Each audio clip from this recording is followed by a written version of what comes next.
pledge allegiance to the flag, to the United States of America, and to the republic for which it stands, one nation under God, with liberties and justice for all. An article written in a publication called The Freedom Forum says that most states, 46 out of 50, do have some requirements that the Pledge of Allegiance be recited in schools.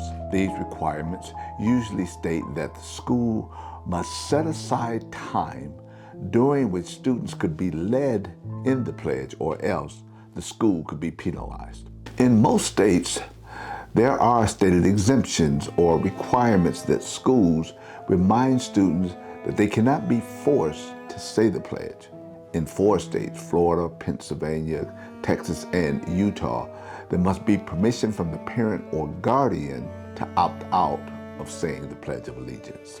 It is clear that a lot of focus has been placed on the Pledge of Allegiance in our schools, but the hypocrisy is steadily overlooked. From the start of this series, we've covered how the plight of blacks in America have been made without the same liberties, and certainly justice has been grossly disproportionate. So, do we all share the same liberties? And is justice applied equally?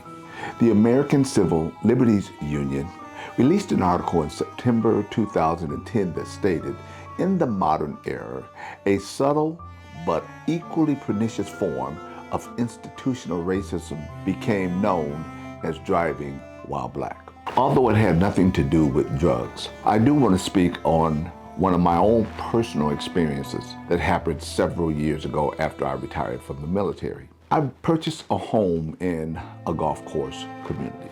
Now, don't get me wrong. My home was not big, didn't have a lot of square feet, it wasn't lavish, and you could not see the golf course from my home. That's beside the story. I worked 2 jobs to support my family. I worked one job from 8 to 5, and I had another job where I worked from 11 to 7. One night I was coming home, and it was late at night.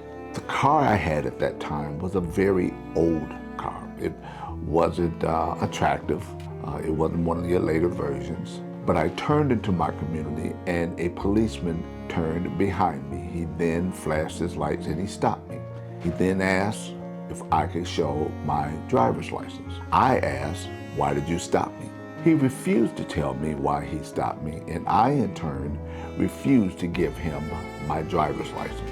After some discussion back and forth, I made the decision that I don't recommend that everyone do, but for whatever reason at that time, I felt compelled to do it.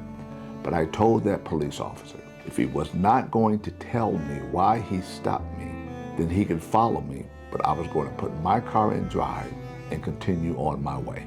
He stepped back, got in his vehicle, I put my car in drive, and I drove home, which is approximately 60 seconds from where I was stopped. When I turned into my driveway, he continued on his way. Unfortunately, the point I'm making here was, why did he have to stop me?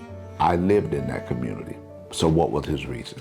Today, a Stanford Open Policing Project study showed that nearly 100 million traffic stops found that black drivers were 20% more likely to be stopped than white drivers. Is this American justice? During the war on drugs, the Human Rights Watch organization wrote, there is a notorious distinction and a heavier sentence being mandated in federal law between crack cocaine versus powdered cocaine, although crack cocaine is made from powdered cocaine. And the proportionately greater number of blacks prosecuted federally for crack cocaine, thus receiving higher sentences than of their white counterparts, who were primarily prosecuted for powdered cocaine. That disparity clearly symbolized the racial discriminatory nature of the war on drugs. Now, let me be clear. I am not an advocate of breaking the law, but I am comfortable expressing that while America encourages that we say the Pledge of Allegiance, I say citing the Pledge of Allegiance is false patriotism and hypocrisy if our laws are not going to be applied equally amongst all of its citizens. In the inner city, I have witnessed within the black communities how some black men go to jail for minor offenses. In jail, they commit to a rehabilitation program, and when they get out of jail, they make attempts to fulfill those obligations legally. However, no one wants to hire them because they've been to jail. Some have homes, some have families. Most have obligations that they desire to meet legally. What they don't have is opportunity. Today we witnessed an appointed official whose history reveals he pleaded guilty of a federal charge of possessing cocaine. Still, he gets appointed to running one of the highest offices in our country. Is this a case where justice was blind, or did she just turn a blind eye? A good book that I'd reference for your Black History library is called White Rage by Carol Anderson. Before we wrap up today, I want to make sure you don't miss this opportunity. The stories we've covered are just the beginning. At unlockingblackhistory.com, you can dive deeper with our free community, exclusive content, and a workbook designed to help you reflect and grow. Don't forget to hit subscribe and turn on the notifications so you don't miss the next chapter. I'll see you at the next video.